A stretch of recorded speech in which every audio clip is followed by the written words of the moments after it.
بسم اللہ الرحمن الرحیم۔ السلام علیکم۔ ایک دفعہ سلطان صلاح الدین ایوبی رحمۃ اللہ علیہ کی طبیعت انتہائی خراب ہو گئی۔ انہیں ایسی مرض لاحق ہوئی جس کی ممکنہ پہچان کرنا بھی مشکل ہو گئی تھی۔ شاہی طبیب کے علاوہ بھی بڑے بڑے حکماء آئے جنہوں نے ان کے مرض کی تحقیق کرنے کی کوشش کی، لیکن کسی کو کچھ سمجھ نہ آ سکی۔ ہر طبیب اپنے طریقے سے اپنے انداز سے ان کا علاج کرتا، لیکن مہینوں تک سلطان کو کوئی فرق نہ پڑتا اور ان کی طبیعت دن بدن مزید خراب ہوتی جا رہی تھی۔ عراق اور شام کا کوئی ایسا بڑا ماہر حکیم نہیں تھا جس نے سلطان کی دیکھ بھال اور ان کی صحت کے لیے ادویات اور اپنا علاج معالجہ نہ کیا ہو۔ حتیٰ کہ تمام بڑے بڑے ملکوں میں اعلانات تک کروائے گئے کہ کوئی بھی قابل اور سمجھدار طبیب کسی بھی طریقے سے سلطان صلاح الدین کو صحت یاب کرنے میں اپنا کردار ادا کرے۔ جب کسی بھی ماہر حکیم کے علاج معالجے سے سلطان کو شفا نہ ملی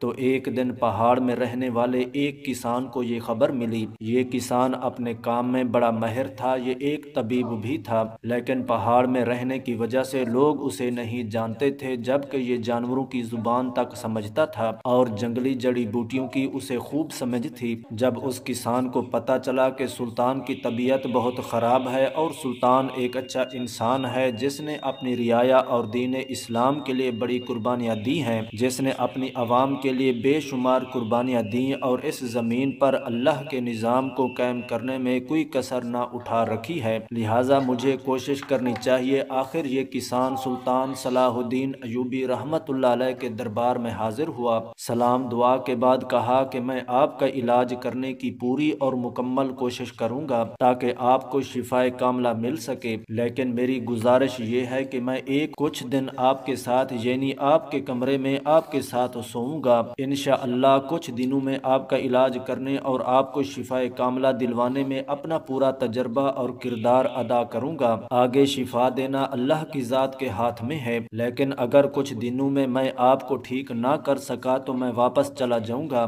سلطان صلاح الدین ایوبی اور ان کے وزیر اور مشیر سلطان کا ہر ماہر طبیب ہر حکیم سے علاج کروا چکے تھے، لیکن مایوسی کے سوا کچھ نہ حاصل ہوا۔ تو سلطان نے کہا کہ اس کسان کو بھی موقع دیا جائے، جہاں اتنے بڑے بڑے ماہر طبیب اور ماہر حکیموں سے مجھے صحت نہیں ملی تو شاید اس کے توسل سے اللہ ہمیں شفا دے دے۔ خیر، سلطان نے اپنے کمرے میں چارپائی رکھوائی۔ سلطان ساری رات بے چین جبکہ یہ کسان ساری رات سوتے اور دن کو جاگتے، یہ اس کا معمول تھا۔ پہلے کچھ دن اس نے سلطان کو کوئی دوا نہ دی، بس یہی اس کا معمول تھا۔ یہ ساری رات سلطان کو دیکھتے اور ان کی حرکات کو نوٹس کرتا رہتا۔ ایک رات سلطان نیند کی آغوش میں تھا اور جب ان کی نیند گہری ہوئی اور رات کا پچھلا پہر تھا تو اس وقت کسان جاگ رہا تھا۔ اچانک کسان کی نظر سلطان کے منہ اور چھاتی پر پڑی، جو کہ معمول سے زیادہ بڑھتی بیماری کی وجہ سے اوپر نیچے ہو رہی تھی۔ کسان ان کی مرض کو کسی حد تک سمجھ چکا تھا اور وہ یہ بھی جانتا تھا کہ جہاں اتنے بڑے بڑے ماہر حکیم اور ماہر طبیب آئے اور انہوں نے سلطان کا علاج کیا لیکن سلطان کو شفا نہ ملی، اس کا یقینی مطلب یہ ہے کہ سلطان کو کوئی اور ہی مرض لاحق ہے جو کسی حکیم اور طبیب کی سمجھ میں نہیں آئی، اور یہ مرض بھی ایسی ہے جو کہ بجائے ٹھیک ہونے کے دن بدن سلطان کو لاغر اور کمزور بنا رہی ہے۔ اگلے دن اس نے کسی کو کوئی بات نہ کی اور معمول کے مطابق سلطان کو دیکھتا رہا۔